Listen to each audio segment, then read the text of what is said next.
At 3:17 a.m. June 7th, 1944, Private First Class Raymond Ray Sullivan crouched behind a stone wall 400 yards from a German machine gun nest that controlled the only road into Sainte-Mère-Église.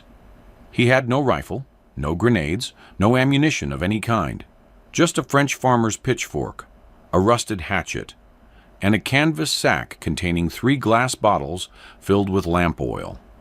In the next 9 hours, Sullivan would kill or wound 17 German soldiers, destroy 2 machine gun positions, and hold a strategic crossroads, using nothing but scavenged farm equipment and the mechanical skills he'd learned as a Detroit assembly line worker.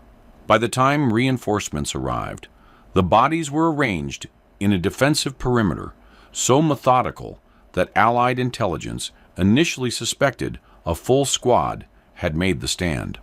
Sullivan wasn't supposed to be there at all. The 82nd Airborne had scattered across Normandy like seeds in a hurricane. Sullivan's C-47 took flak over the drop zone, and the jump master screamed, "Go!" 2 minutes early. Sullivan hit silk at 800 feet instead of Wing 200, landed hard in a hedgerow, and spent 20 minutes cutting himself free from his harness. By then, his unit was gone. The equipment bundle with his Thompson submachine gun had disappeared into the darkness. He had his jump knife, 2 fragmentation grenades, and a growing certainty that he was alone behind enemy lines. The barn found him, not the other way around. He was moving east toward the sound of distant gunfire when he spotted it, a squat stone structure with a collapsed roof, sitting in a field 200 yards from what looked like a paved road. Sullivan approached low and slow. No lights, no movement.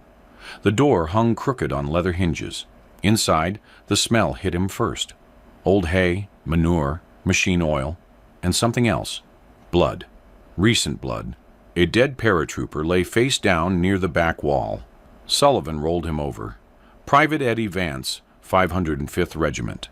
They'd shared a tent at Fort Bragg. Vance had been shot 3 times in the chest at close range, probably within the last hour. His rifle was gone. His ammunition pouches were empty. Whoever killed him had taken everything. Sullivan checked the body for anything useful. Dog tags, a soggy pack of Lucky Strikes, a photograph of a girl. Nothing that would keep him alive. He was about to leave when he noticed Vance's hand was still gripping something. A torn piece of paper with pencil marks. Sullivan pried it loose. A hand-drawn map showing the road junction, distance markers, and a circled position marked MG Nest, 6 Germans, ammunition dump nearby. Vance had scouted the position before he died. Sullivan folded the map into his pocket and stood up. The barn had farmer's tools hanging on the walls, pitchforks, hose, a wood axe with a rusted blade, coils of rope, and a shelf lined with glass bottles. 3 still had lamp oil inside. He tested the weight of the pitchfork. 4 iron tines, each about 8 inches long. Wooden, handle solid despite the age. The hatchet was small, maybe 14 inches total length. Blade dull but serviceable. He set both on the workbench and looked around. This is what he had. This is what Vance had died trying to scout. And somewhere down that road, 6 Germans were sitting on ammunition that could resupply an entire Allied company. Sullivan had grown up in Detroit's Corktown neighborhood, the son of an Irish dock worker who died when Ray was 12. He'd started working at the Ford Highland Park plant at 16, running the assembly line that built V8 engine blocks. The work taught him 3 things: how machines moved, how to improvise tools when the right ones weren't available, and how to keep working when your hands were bleeding. By the time he was drafted in 1942, he could disassemble a carburetor blindfolded and reassemble it with whatever was in arm's reach. Now he stood in a French barn with farm equipment and lamp oil, trying to figure out how to kill 6 men. He started with the bottles. Lamp oil wouldn't explode like gasoline, but it would burn. He tore strips from Vance's spare undershirt, stuffed them into the bottlenecks as wicks, and tested the seal. Tight enough. He wrapped each bottle in hay for padding and placed them carefully in the canvas sack he'd found hanging on a nail. 2 grenades, 3 fire bottles. Not enough to assault a fortified position, but enough to create chaos, if used correctly. The pitchfork was next. He tested the tines against the stone wall, pushing hard. The metal bent but didn't break. He remembered something from the plant, how they'd heat metal to make it more flexible for bending, then let it cool to harden again. No fire here, but he could sharpen what he had.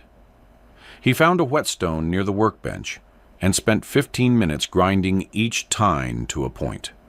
The scraping sound seemed impossibly loud in the darkness. When he finished, the pitchfork looked less like a farming tool and more like an oversized spear. The hatchet got the same treatment. He sharpened the blade until it could split kindling, then tested the balance. Light enough to throw, heavy enough to do damage. He tucked it through his belt. Sullivan checked his watch. 4:42 a.m. Sunrise would come around 5:30. If he was going to move, it had to be now, while darkness still gave him cover. He loaded everything into the sack, slung it over his shoulder, and took one last look at Vance's body. "I'll make it count," he said. The road junction was exactly where the map indicated. A T intersection where a dirt farm road met a paved route running northwest toward Sainte-Mère-Église. The machine gun nest sat in a reinforced position behind sandbags on the north side of the intersection, covering both approaches. Sullivan counted 4 Germans visible in the pre-dawn light, with 2 more probably sleeping in the dugout behind the sandbags. A motorcycle with a sidecar was parked 30 yards west. Ammunition crates were stacked under a camouflage tarp near the bike. The setup was smart. Anybody coming down either road would walk straight into interlocking fire. The Germans had clear sight lines for 400 yards in 3 directions. No way to approach during daylight without being cut down. But they'd made one mistake. 70 yards south of the position, a small drainage ditch ran parallel to the dirt road, deep enough to crawl through, overgrown enough to provide concealment. Sullivan could see where it terminated, about 15 yards from the western edge of the German position, right near that motorcycle. He waited until 5:15 a.m., when the sky was just beginning to lighten, but the sun hadn't cleared the horizon. The Germans were changing shifts. 2 men climbed out of the dugout, stretching and lighting cigarettes. The MG-42 gunner stepped away from his weapon to take a piss behind the sandbags. 30 seconds of inattention. Sullivan moved. He low-crawled through the drainage ditch, the canvas sack dragging behind him, pitchfork lashed to his back with rope. The ditch was wet and smelled like stagnant water. Mosquitoes swarmed his face. He ignored them and kept moving, using his elbows and knees, stopping every few seconds to listen. German voices drifted across the field, casual conversation, somebody complaining about the coffee. They weren't expecting trouble. He reached the end of the ditch at 5:23 a.m.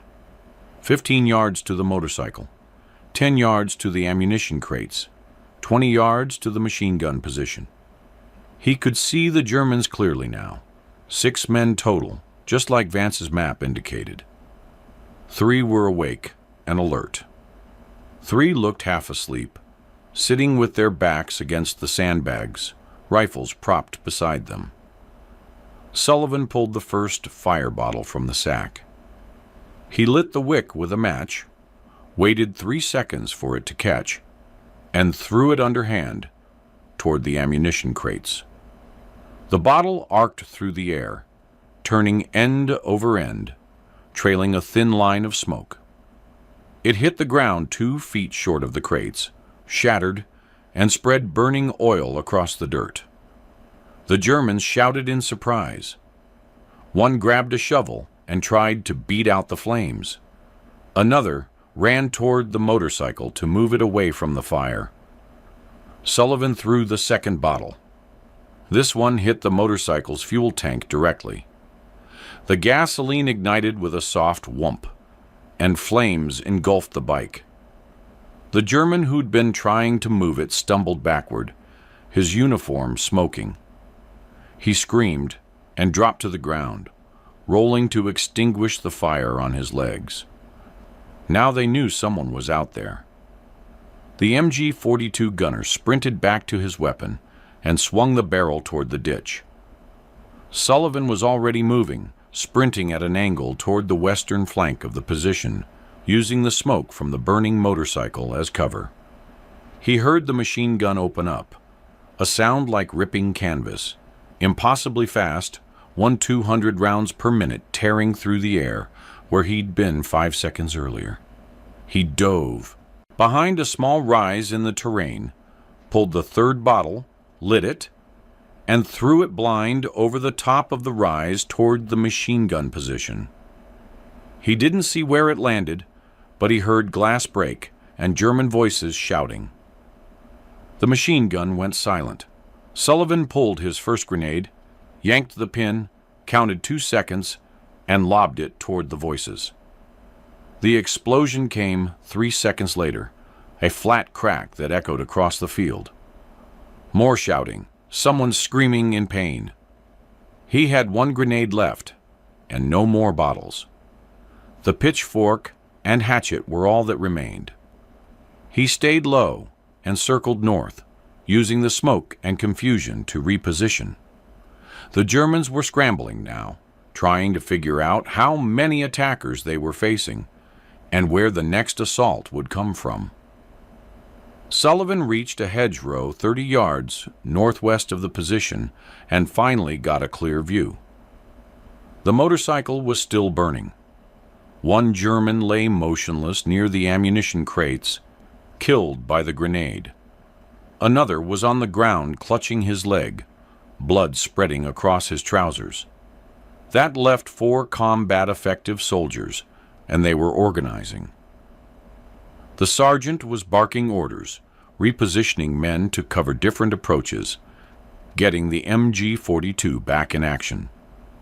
Sullivan had maybe 90 seconds before they locked down the position again. He pulled the last grenade, worked his way along the hedgerow to get closer, and threw it toward the machine gun. The sergeant saw it coming. He shouted a warning and dove left. 2 other Germans scattered right. The grenade detonated in the middle of the position, shredding the sandbags and sending the MG-42 tumbling off its mount. The sergeant stood up, disoriented, his rifle somewhere in the dirt. Sullivan charged from the hedgerow with the pitchfork leveled like a spear. The distance closed in 4 seconds. The sergeant turned, saw him coming, reached for his sidearm. Too slow. Sullivan drove all 4 tines into the man's chest, using his momentum and body weight, feeling the points punch through uniform and flesh and scrape against ribs. The sergeant gasped once and went down. Sullivan yanked the pitchfork free, spun to his left. Another German was raising his rifle. Sullivan threw the pitchfork like a javelin. It hit the soldier in the shoulder, knocked him sideways, and pinned him against a wooden support beam. The man screamed and dropped his rifle. 2 left. Sullivan pulled the hatchet from his belt. The nearest German was scrambling toward the overturned MG-42, trying to get it back into action. Sullivan closed the distance, grabbed the man by his collar, and buried the hatchet blade in the side of his neck. Hot blood sprayed across Sullivan's hands. The German collapsed. The last soldier ran. He sprinted west down the paved road, abandoning the position entirely. Sullivan picked up a fallen Kar 98K rifle, worked the bolt, aimed, and fired. The shot missed. He worked the bolt again, aimed, fired. The second round hit the German in the back. The man stumbled, fell, and didn't get up. Sullivan stood in the center of the machine gun position, breathing hard, covered in blood and dirt and sweat. The wounded German who'd been shot in the leg was still alive, staring at Sullivan with wide eyes. Sullivan pointed the rifle at him and gestured toward the dugout. The German crawled inside without a word. It was 5:37 a.m. The entire engagement had lasted 14 minutes. Sullivan sat down on the sandbags and reloaded the rifle. He had 14 rounds, scavenged from the dead Germans' ammunition pouches. He dragged the bodies into a rough defensive perimeter, positioning them behind cover like they were still alive, hoping any distant observer would think the position was still manned by its original squad. He righted the MG-42, checked the feed mechanism, damaged but possibly fixable, and set it aside. The ammunition dump was intact. 12 wooden crates marked with Wehrmacht stencils. Sullivan pried one open with the hatchet. 7.2mm rounds for the MG-42, belted and ready. Another crate held stick grenades. A third had Panzerfaust anti-tank rounds. This wasn't just a roadblock position. It was a forward resupply point. He had to hold it until Allied forces arrived. At 6:10 a.m., a German supply truck appeared from the northwest, moving slowly down the paved road toward the junction. Sullivan positioned himself behind the sandbags with the Kar 98K and waited. The truck stopped 50 yards from the position. The driver leaned out the window and shouted something in German, probably asking for a status report. Sullivan shot him through the windshield. The passenger door opened, and another German jumped out, running for cover. Sullivan worked the bolt and fired again. The round hit the man in the hip and spun him around. He went down screaming. Sullivan fired a third time. Silence. He spent the next 20 minutes searching the truck. Medical supplies, food rations, replacement barrels for machine guns, and a crate of ammunition. He hauled everything back to the position, stacked it behind the sandbags, and resumed watching the roads. At 7:30 a.m., 3 German infantrymen appeared from the northeast, moving cautiously down the dirt road. They were probably a patrol sent to check why the position hadn't reported in. Sullivan let them get within 100 yards, then opened fire. He killed one, wounded another, and the third retreated into the tree line. At 9:15 a.m., a 4-man squad tried to flank the position from the south. Sullivan spotted them crossing an open field and engaged at 200 yards. He killed 2 before they could reach cover, and the other 2 withdrew. By 11:00 a.m., the Germans realized something was wrong.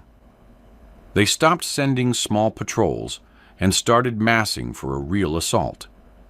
Sullivan could see them gathering in the tree line to the north. At least 20 soldiers, maybe more, organizing into fire teams. He counted the ammunition he had left.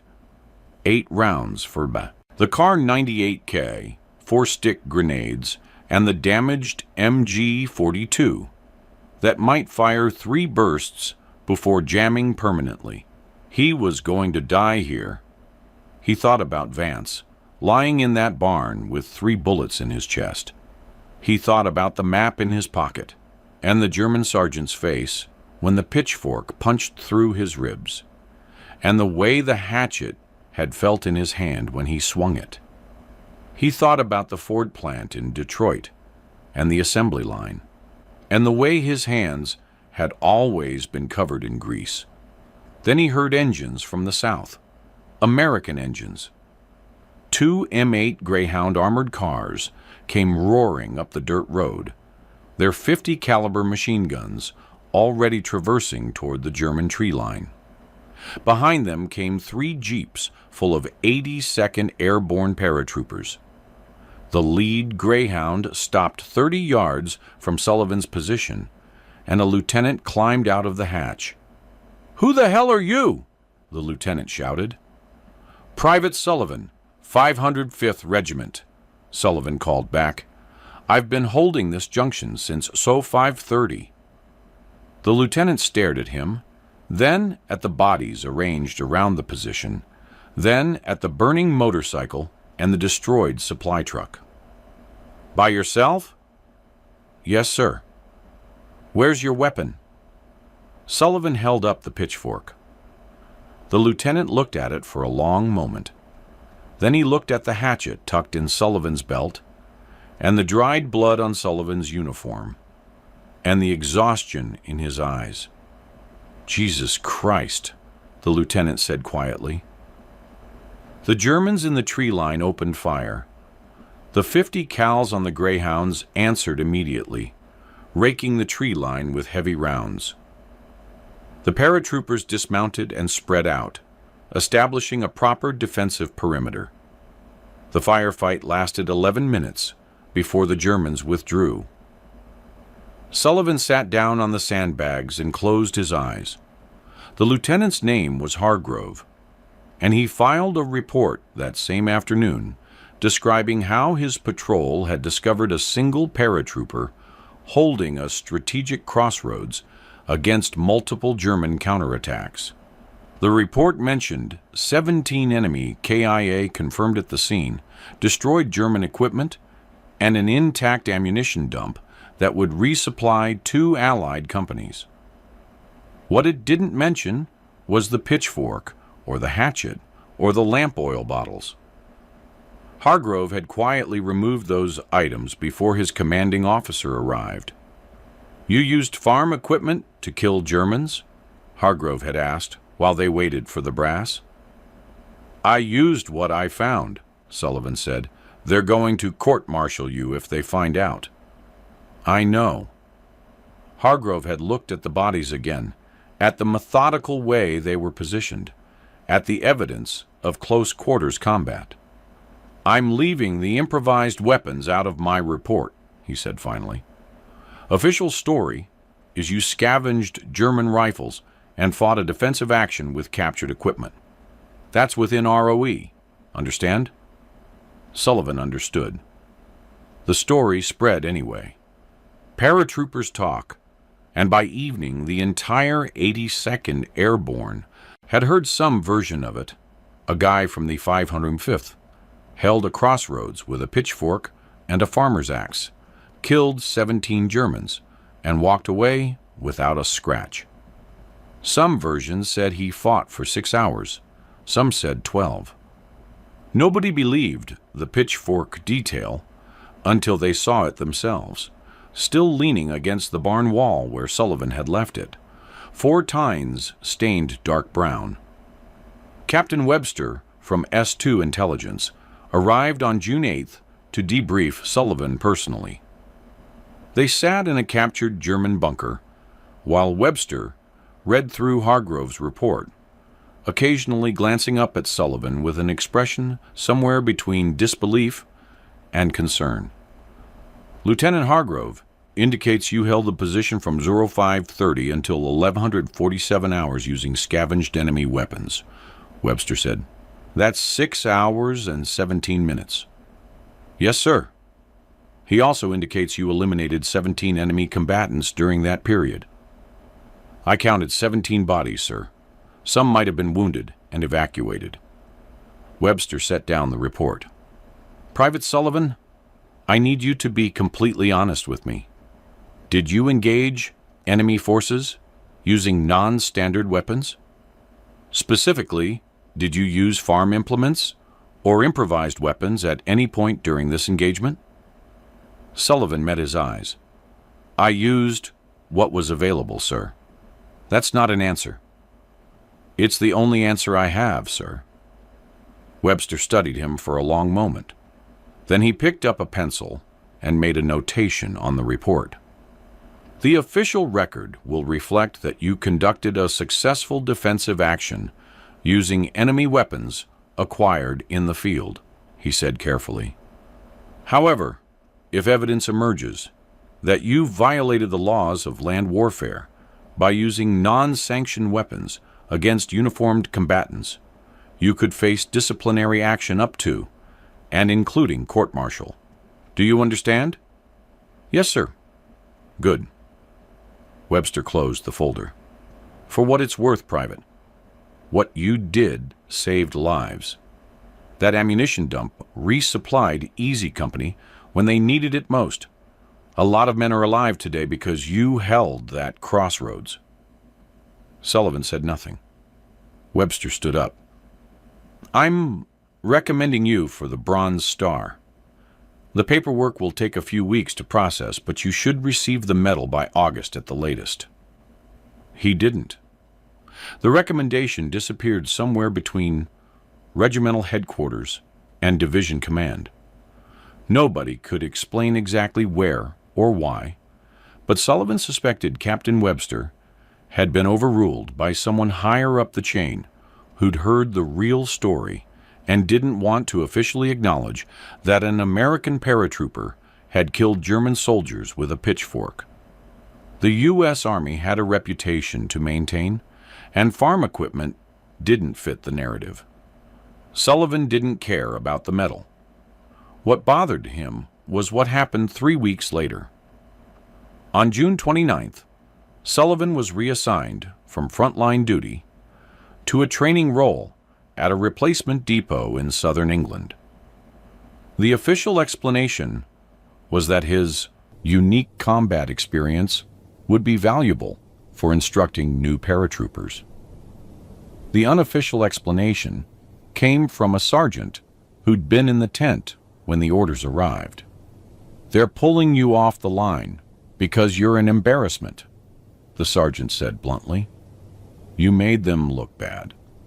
How's it going to look when word gets out that one guy with a pitchfork did what an entire squad couldn't? Makes everyone else seem incompetent.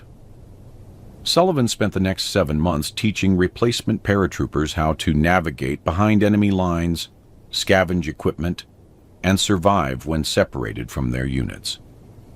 He never mentioned the crossroads. He never mentioned the pitchfork.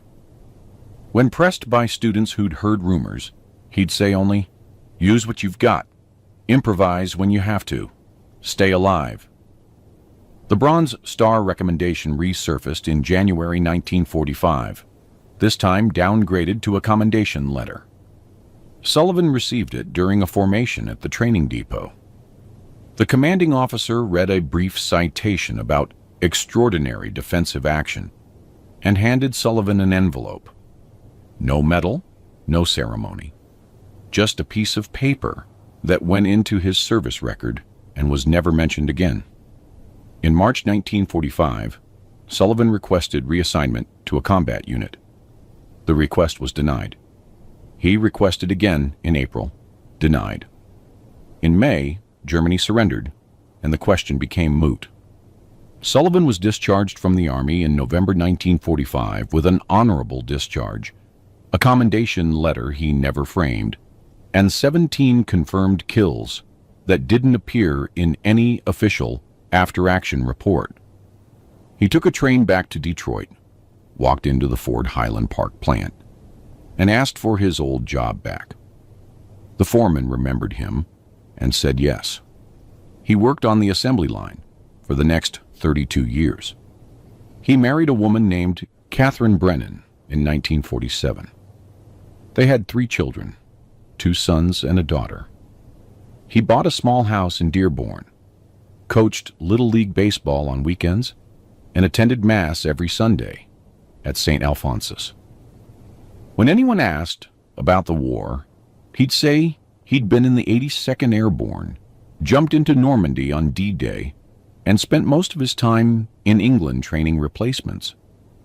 He never mentioned the crossroads. His wife knew something had happened. She'd find him awake at 3 a.m. sometimes, sitting at the kitchen table, staring at nothing Once she asked what he was thinking about. "I killed 17 men in 9 hours," he said quietly. "Most of them I killed up close enough to see their faces."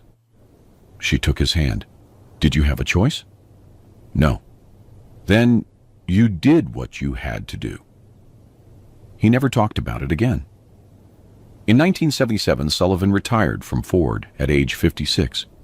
He spent his retirement working in his garage, restoring old cars, and teaching his grandchildren how to rebuild carburetors. He died of a heart attack in February 1989, sitting in his favorite chair, watching a documentary about D-Day on the History Channel. His obituary in the Detroit Free Press ran 4 paragraphs. It mentioned his 32 years at Ford, his service in the 82nd Airborne during World War II, and his survivors. It did not mention Normandy. It did not mention the crossroads. It did not mention the pitchfork. 3 of his former students from the replacement depot attended the funeral. One of them, a man named Albert Reese, who'd gone on to fight in the Battle of the Bulge, stood at the graveside and told Sullivan's eldest son a story he'd never heard before. "Your father saved my life," Reese said. "Not directly, but he taught me something nobody else bothered to teach.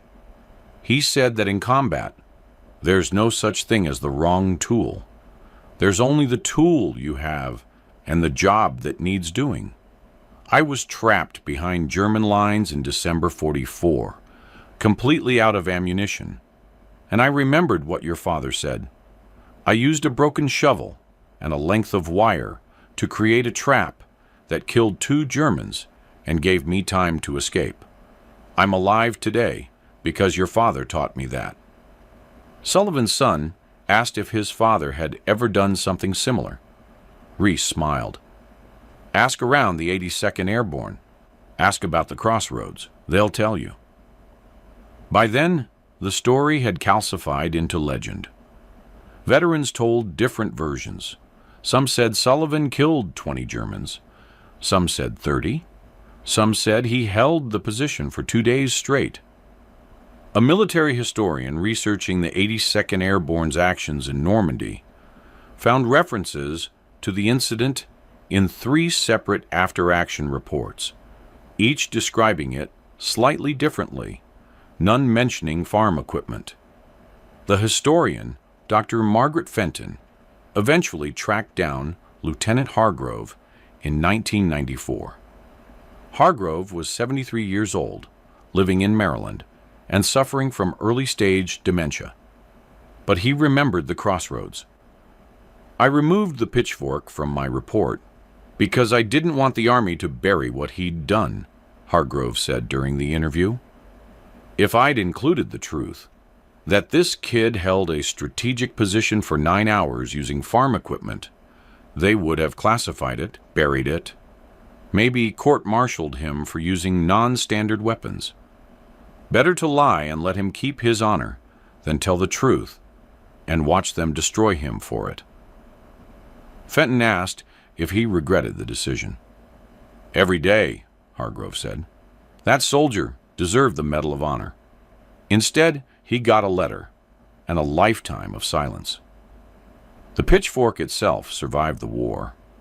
A paratrooper from the 505th Regiment named Jack Halliday took it as a souvenir, carried it through France and Belgium, and brought it home to Iowa in 1945. It hung in his barn for 46 years. In 1991, Halliday donated it to the 82nd Airborne Division Museum at Fort Bragg, along with a handwritten note explaining its provenance. The museum curators authenticated the story through cross-referencing unit records, veteran interviews, and forensic analysis of the tines. Dark stains on the metal tested positive for human blood, type O negative. The wood handle bore grip marks, consistent with sustained use.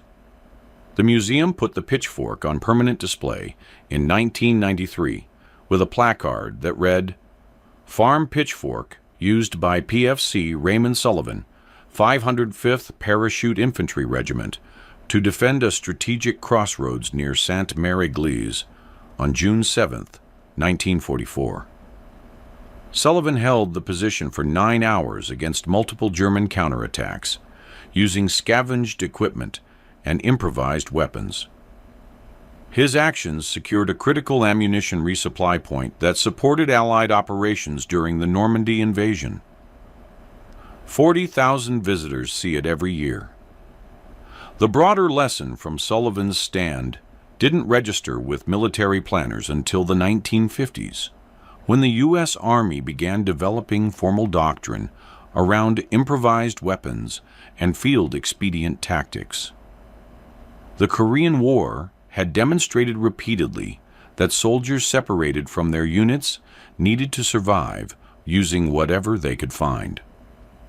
The Pentagon commissioned a study on effective improvisation in combat, and Sullivan's defense of the crossroads became a case study in the classified report.